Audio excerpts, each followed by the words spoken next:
नमस्कार, आपका हमारे न्यूज चैनल UK24 न्यूज में स्वागत है। मौसम समाचार। उत्तराखंड में बीते 29 जून को मानसून ने दस्तक दी थी। तब से लेकर प्रदेश में बारिश का दौर जारी है। हालांकि बीच बीच में मौसम शुष्क भी रहा। मौसम विभाग की माने तो आज भी पर्वतीय क्षेत्रों में कहीं कहीं बारिश हो सकती है, लेकिन आज कोई चेतावनी जारी नहीं की गई है। अब बात करते हैं डीजल पेट्रोल के दामों की। जाने आज आपके शहर में क्या है पेट्रोल और डीजल के नए दाम। देहरादून की बात करें तो आज पेट्रोल के दाम है 95 रुपए, वहीं डीजल के दाम है 90 रुपए 2 पैसे। हल्द्वानी की बात करें तो आज पेट्रोल के दाम है 94 रुपए 44 पैसे, वहीं डीजल के दाम है 90 रुपए 58 पैसे। हरिद्वार की बात करें तो आज पेट्रोल के दाम है 94 रुपए 39 पैसे, वहीं डीजल के दाम है 90 रुपए 50 पैसे। रुद्रपुर की बात करें तो आज पेट्रोल के दाम है 94 रुपए 65 पैसे, वहीं डीजल के दाम है 90 रुपए 77 पैसे। जानिए आज देश और प्रदेश में क्या कुछ रहेगा खास। आज सभी निकायों में फहराया जाएगा तिरंगा। आजादी का अमृत महोत्सव के तहत आज शाम 4 बजे उत्तराखंड के सभी 103 निकायों में एक साथ हर घर तिरंगा फहराया जाएगा। इस कार्यक्रम का मुख्यमंत्री पुष्कर सिंह धामी वर्चुअली जुड़कर शुभारंभ करेंगे। आजादी की 75वीं वर्षगांठ पर पूरा देश अमृत महोत्सव के रूप में मना रहा है।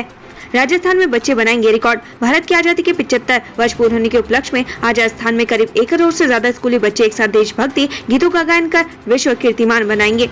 यह राज्य स्तरीय कार्यक्रम MMS स्टेडियम में आयोजित किया जाएगा।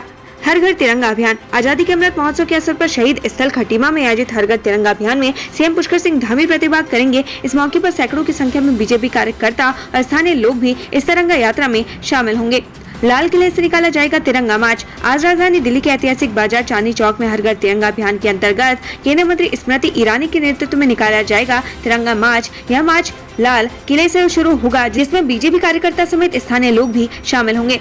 नेशनल स्पोर्ट्स क्लाइंबिंग चैंपियनशिप शुरू। उत्तरकाशी जनपद मुख्यालय के नेहरू पर्वतारोहण संस्थान में आज से नेशनल स्पोर्ट्स क्लाइंबिंग चैंपियनशिप शुरू हो रही है, जो 14 अगस्त तक चलेगी। इसमें उत्तराखंड के 8 क्लाइंबर भी शामिल है। प्रतियोगिता के शुभारंभ के लिए मुख्यमंत्री पुष्कर सिंह धामी को आमंत्रित किया गया है। आज खेली जाएगी बग्वाल। चंपावत का प्रसिद्ध देवी धुरा मां वाराही बग्वाल मेला राजकीय मेला घोषित कर दिया गया है। वहीं आज सीएम धामी बग्वाल मेले में शरीक होंगे और आज यहाँ बग्वाल खेली जाएगी। इस मौके पर पुष्कर सिंह धामी क्षेत्र की नई घोषणाएं भी कर सकते हैं।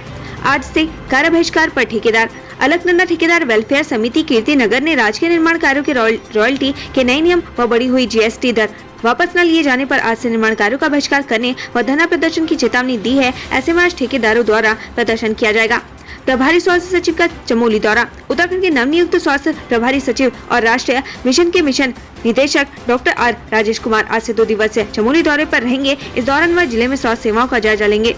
10,000 फीट की ऊंचाई पर महिलाओं संग हिमवीरों ने मनाया रक्षाबंधन। भारत के अंतिम गांव माणा में 10,500 फीट की ऊंचाई पर महिलाओं ने ITBP के हिमवीरों के साथ रक्षाबंधन का त्योहार मनाया। इस मौके पर पारंपरिक परिधानों में महिलाएं गढ़वाली गीतों पर नृत्य करती नजर आई। वहीं मौके पर गीत की धुन पर हिमवीर भी तालियां बजाकर महिलाओं का उत्साहवर्धन करते नजर आए। हर घर तिरंगा अभियान पर कांग्रेस ने उठाए सवाल। बीजेपी पर लगाए झंडे के नाम पर व्यापार करने का आरोप। हर घर तिरंगा अभियान को लेकर कांग्रेस ने भाजपा सरकार पर सवाल उठाए हैं। कांग्रेस के प्रदेश महामंत्री मथुरा दत्त जोशी ने बताया कि भाजपा बताए कि संघ के नेता कब अपने ध्वज वंदना में तिरंगे की वंदना करेंगे। भाजपा केवल तिरंगे के नाम पर व्यापार कर रही है। वहीं बीजेपी ने कहा कांग्रेस केवल सरकार के सभी अभियान का विरोध करने तक ही सीमित रह गई है। खाई में वैन गिरने से नौसिखिए चालक की मौत। 2 महीने पहले ही खरीदी थी गाड़ी। विकास खंड अगस्त्यमुनि के चमोली गांव के पास एक वैन अनियंत्रित होकर गहरी खाई में जा गिरी। सूचना पर पुलिस और SDF की टीम मौके पर पहुंची और वाहन चालक को रेस्क्यू कर 108 की मदद से अगस्त्यमुनि स्वास्थ्य केंद्र पहुंचाया गया, जहां चिकित्सकों ने चालक को मृत घोषित कर दिया। वाहन चालक ने 2 माह पहले ही नया वाहन खरीदा था। अभी वह वाहन चलाना ही सीख रहा था। घटना के बाद से क्षेत्र में मातम छाया हुआ है। बीजेपी प्रदेश अध्यक्ष के बयान पर हरदा ने किया पलटवार, लिखी लंबी चौड़ी पोस्ट। बीजेपी प्रदेश अध्यक्ष महेंद्र भट्ट के बयान पर जिस घर पर तिरंगा नहीं उस पर देश विश्वास नहीं कर सकता पर विवाद बढ़ता ही जा रहा है। इस बयान को लेकर कांग्रेस बीजेपी प्रदेश अध्यक्ष को घेरने में लगी हुई है। कांग्रेस के वरिष्ठ नेता हरीश रावत ने इस बयान पर पलटवार किया है। हरीश रावत ने लिखा है कि भाजपा के नए अध्यक्ष बहुत विनम्र व्यक्ति हैं, मगर उनका बयान बहुत दुख पहुंचा गया। किसी की देशभक्ति का पैमाना नापने वाली भाजपा कौन होती है? यदि तिरंगा झंडा घर पर फहराना ही राजभक्ति कहलाती है तो फिर उनके निकटवर्ती तो ऐसे कई लोग रहे हैं, ऐसे संगठन रहे हैं जिनका हम भी आदर करते हैं, जिन्होंने तिरंगे को नहीं फहराया, वर्षों नहीं फहराया। शायद आज भी उन्हें इसमें संकोच है। उन्होंने लिखा, देश के अंदर आज 42 करोड़ लोग गरीबी की रेखा के नीचे हैं। लगभग 50-55 करोड़ ऐसे हैं जिनके लिए अपनी प्रत्येक दिन की रोटी जुटाने का सवाल सबसे बड़ा है। इस संख्या में 37 करोड़ लोग तो भाजपा के शासनकाल में पिछले 7.5 सालों में गरीबी की रेखा के नीचे गए हैं। कहां से उन गरीबों के पास झंडा और डंडा खरीदने के लिए पैसे आएगा। उन्होंने आगे लिखा कि हमारी राष्ट्रभक्ति के वह प्रतीक हैं जो गरीबी सहकर भी देश के लिए प्रत्येक प्रकार की कुर्बानी के लिए तैयार हैं। मापदंड ऐसा न बनाइए जिसको कूदने में आपके किसी नागरिक को कठिनाई हो। मदन कौशिक के पड़ोस में फायरिंग मामले में 2 आरोपी गिरफ्तार, अन्य की तलाश जारी। हरिद्वार विधायक मदन कौशिक के पड़ोस में फायरिंग मामले में 2 आरोपियों को पुलिस ने गिरफ्तार कर लिया है। अन्य फरार आरोपी की तलाश में पुलिस जुटी हुई है, जिसके लिए आरोपी की लोकेशन ट्रेस की जा रही है। डोईवाला में पिकअप ने विक्रम को मारी टक्कर, एक ही परिवार के 8 लोग घायल। डोईवाला में पिकअप ने विक्रम और बुलेट सवार को टक्कर मारी। इस घटना में 8 लोग घायल पाए गए हैं। सभी घायल एक ही परिवार के रहने वाले हैं। बताया जा रहा है कि ये सभी लोग अस्थि विसर्जन करके घर वापस लौट रहे थे। पूना के श्रद्धालुओं ने ओंकारेश्वर मंदिर में भेंट किया चांदी का छत्र। ओंकारेश्वर मंदिर ऊखीमठ में एक श्रद्धालु ने चांदी का छत्र एवं धारा पत्र मंदिर को भेंट किया। इस दौरान मंदिर के पुजारी एवं BKTC कर्मियों ने पूजा अर्चना कर शुद्धिकरण के बाद इसे मंदिर के गर्भगृह में लगाया। हरिद्वार में मामले का सुनी हुई बदमाश ने झोंका फायर, युवक गंभीर रूप से घायल। हरिद्वार में एक युवक ने दूसरे युवक पर तमंचे से फायर कर दिया। घटना में युवक गंभीर रूप से घायल हो गया, जिसे निजी अस्पताल में भर्ती करवाया गया। पुलिस ने 2 युवकों को हिरासत में लिया है। इंस्टाग्राम चलाते हुए महिला ने अचानक लगा ली फांसी, वजह जानने में जुटी पुलिस। हरिद्वार के रोड की सिविल लाइन कोतवाली क्षेत्र के मोहल्ला सोत में किराए के मकान में रहने वाली एक महिला ने फांसी के फंदे में लटककर आत्महत्या कर ली। बताया जा रहा है कि आत्महत्या करने से पहले महिला इंस्टाग्राम चला रही थी। आत्महत्या के पीछे कोई कारण पता नहीं चल पाया है। घटनास्थल पर कोई सुसाइड नोट भी बरामद नहीं हुआ। फायरिंग मामले का खुलासा, ससुर को जान से मारने के लिए दबान ने चलाई थी गोलियां, आरोपी अरेस्ट। विकासनगर कोतवाली क्षेत्र में संगम विहार निवासी जामसु दास के घर पर बीते 9 अगस्त की रात को करीब 11 बजे 2 बदमाशों ने कई फायरिंग की थी। हालांकि उस दौरान जामसु दास तो घर पर नहीं थे, लेकिन घर में उनकी बेटी और बच्चे मौजूद थे। उन्होंने बड़ी मुश्किल से छिपकर अपनी जान बचाई। वहीं इलाके में गोलियों की आवाज सुनकर आसपास के लोग भी सहम गए थे। सूचना पर जब तक पुलिस मौके पर पहुंची, आरोपी वहां से फरार हो चुके थे। मंत्री रेखा आर्य ने बुआ बनकर अनाथ बच्चों के साथ मनाया रक्षाबंधन, प्रदेशवासियों को दी शुभकामनाएं। कैबिनेट मंत्री रेखा आर्य ने बाल निकेतन में अनाथ बच्चों के साथ रक्षाबंधन मनाया। रेखा आर्य को अपने बीच पाकर बच्चे भी बेहद खुश नजर आए। उन्होंने कहा कि आज का त्योहार सिर्फ रक्षा सूत्र बांधने तक सीमित नहीं है, बल्कि आज उनकी जिम्मेदारी इन बच्चों के प्रति और अधिक बढ़ गई है।